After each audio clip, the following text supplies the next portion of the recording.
All right, so we'll just get going here. And let's see, I think we got... All right, not everybody's back, but we're going to have to start because we're running late on time. So we're going to have Lynne up here first. Come on up, Lynne. Lynne's going to talk on psychic attacks, how that is possible. Did you give me a bio? I did. Okay, I'll give you the bio. All right. Lynne's going to give her bio here. Let them know who she is. Let's give a hand to Lynne. Thank you. I've done OT5, 3 Ls, Pro TRs with an RTC pass at flag. But I dragged my heels for 15 years, refusing to go do knots, and I feel good about that now.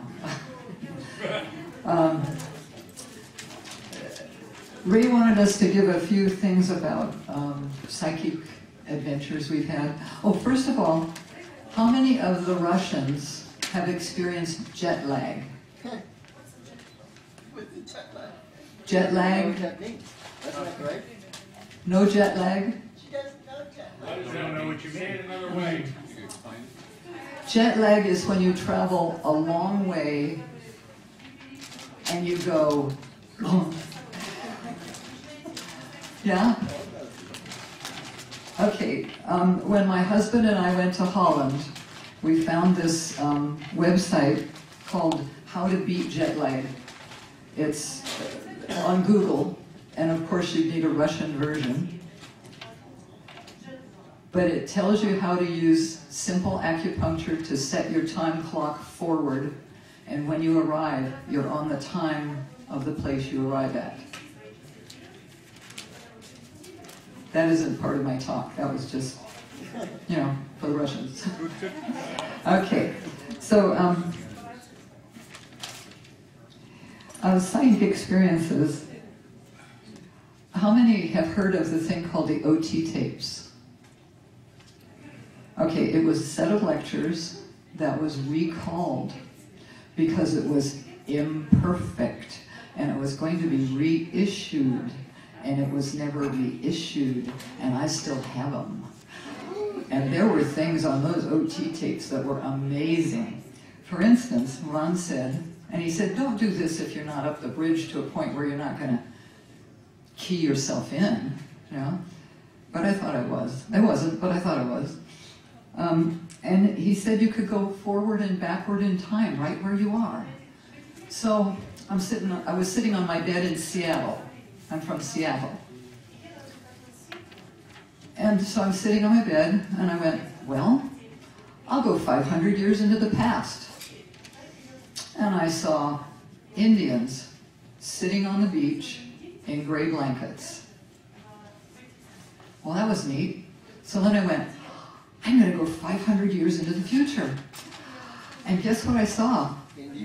Indians sitting on the beach in gray blankets. Okay, another thing I did, when I was on Pro TRs at Flag, you're in the practical area. There are people from Italy, Germany, France, all doing bull bait. And all of a sudden one day, I could understand the Italians. I know what he's saying. So that was kind of nice. There was a time when a friend of mine had, her daughter had moved into a new house, and there were, the children were afraid of the basement door. Something was coming up from the basement that was scaring them. So she asked me to go over and see what was down there. So I went down there, and as soon as I was down there, something tapped me on the back, and I went, you're not going to scare me. And I just gave it the reality that it should go get a new body, and it took off. And then there started to be a whole bunch of them, and I went, how come there's so many? And I looked down at my feet. It was a concrete floor, but I looked down, and through the concrete floor I could see a big pit with a lot of Indian burial ground bones, lots of them. And I just started telling them right and left, go get a body, go get a body, go get a body. And the kids never complained again after that. I thought that was pretty good. But the one that sticks with me most is, my son was in the Sea Org for 14 years, and he loved it, I thought. And one Christmas, 2006, I woke up with this, I had this dream, and it was kind of black figures and black things and everything, but I saw him stepping over a threshold and walking off. Guess I got in charge.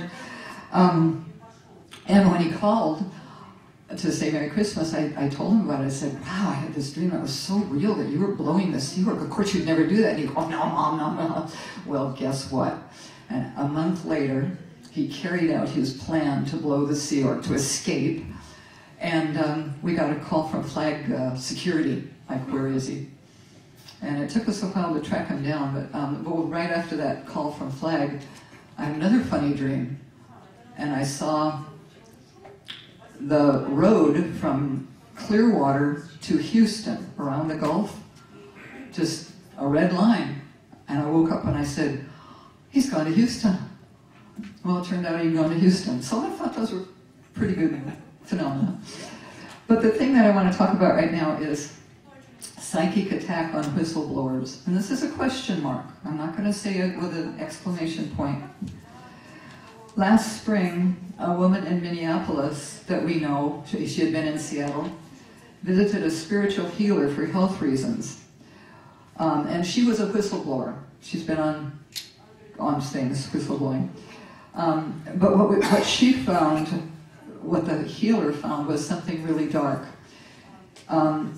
She was under attack by many individuals from our former church, you know which one, because she was a whistleblower. It was a covert attack, a psychic attack. Well, he handled that. But reading her story, or listening to her, my husband and I in Seattle, who were also whistleblowers, thought, whoa, this is interesting. So we asked our naturopath if she knew anybody who did this energy healing or anything that could spot this kind of thing. And she gave us a reference. And we saw this person, and she found, we did not tell her what was going on, and she found the same kind of thing going on. So, what is a psychic attack? According to the info at such sites as, I can give you a website, but you can just Google psychic attack. A psychic attack is the manipulation of supernatural energies and forces. This can be called a spirit, an entity, a thought form, or a dark negative energy or vibration sent from one individual to another individual or place, creating disturbances in the energetic and physical bodies of the person or place. And history's had names for this, such as spells, witchcraft, curses, enchantments, evil eye, black magic, voodoo. We're familiar with it. A couple weekends ago, we were in the St. Petersburg Times in the Mark Tobin interviews, and there was our picture on the front cover of the St. Petersburg Times. And so we went. We were noticing things before that paper came out because the church had copies of what was going to be printed, and we were noticing things afterward, and we went and got, some various ways of cleanup, and there was a lot of stuff going on. But so who might be under attack? Not every problem in a person's life is a psychic attack, obviously, but some things are suspicious. Especially if you have annoyed someone of ill will with a low enough ethics level that he would carry out such a thing.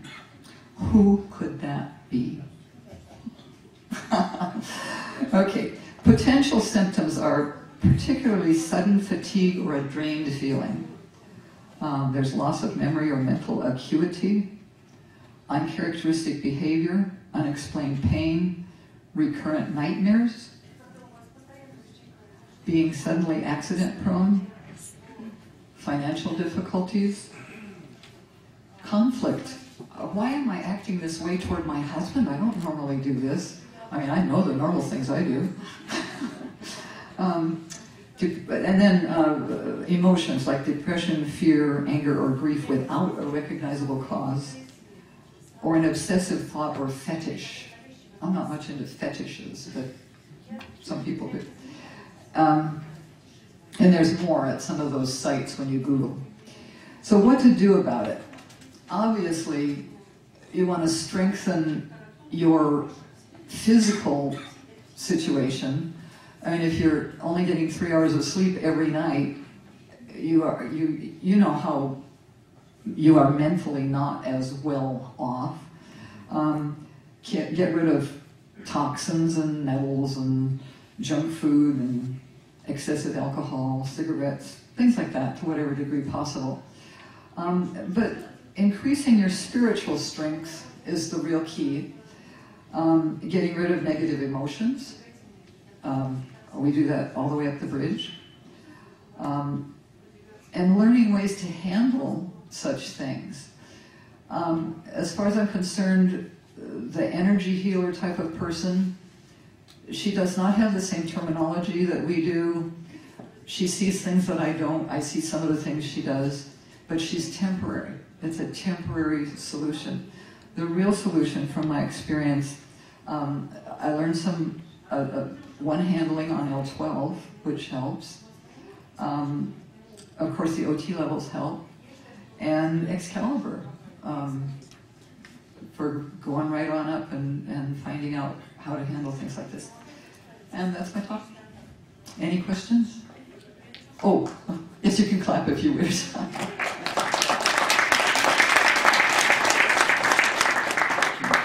Any other questions? Yes? A psychic attack, does it usually come from... I am a little hard of hearing. Sorry. The psychic attack that we're talking about, does it usually come from a person who's gone beyond, or is a living person? I am not clear on that. However, if it's somebody that a head of a church tells, hey, that person's bugging me, he's not talking to people who've gone beyond. I see. Thank you. But I will not rule that out. I'm not totally expert on this thing. Anything else? I could just add one thing to that. Is that Could you come up? Oh. just one little thing. She's going to add one thing. And that is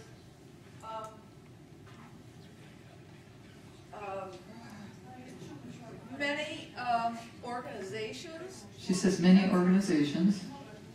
work with entities and beings. So there are, entities and beings, as you know, are like people. Some are nicer than others. And so there are entities that do work with organizations. So it's not just a person in an organization that might give you an attack. And I don't dwell on attacks, but I'm just saying this. So you might also get an attack from an entity or a group of entities that act as something. Yeah. So what I'm saying is, whatever you do, like if you have an auditor, go talk to your auditor. Get your next step on the bridge, whatever. Okay. Thank you very much. Fantastic. The question she had was, does the entity have to be, the psychic attack, does it have to be a living person or a dead person, right? It could be either or. How many here have heard about black knots? Okay, black knots, new aerodynamics for OTs. We found this out about 5 years ago. I found it out about 5 years ago. That what the church does is get some of their guys who are doing knots in flag belonging to the Office of Special Affairs, and they throw off their knots case to targeted individuals in the free zone. I first heard about this, I thought that was, wait a minute. So I got on the meter, and sure enough, they were targeting me. And so my solution was that you have to, you stay neutral, you get your TRs in. Just like if you're auditing somebody, if your TRs are in and you're neutral, none of the things that they're going to say is going to hit you. If things do come into your universe, another thing you should do is to look at it as an imitation and say no thank you, and send it right back to where it came from. And when I've done that, they don't seem to bother me anymore, because they get their own stuff back, because I don't hold on to it. It just goes right through me. If you remain static, if you remain an operating thing or someone who's exterior, it doesn't stick to you. And of course, the less case you have, the less it sticks, right? You got no ridges, right? Okay, so I want to, that's black. Also, one other thing, you could have some old enemies that might throw something at you, treat it the same way.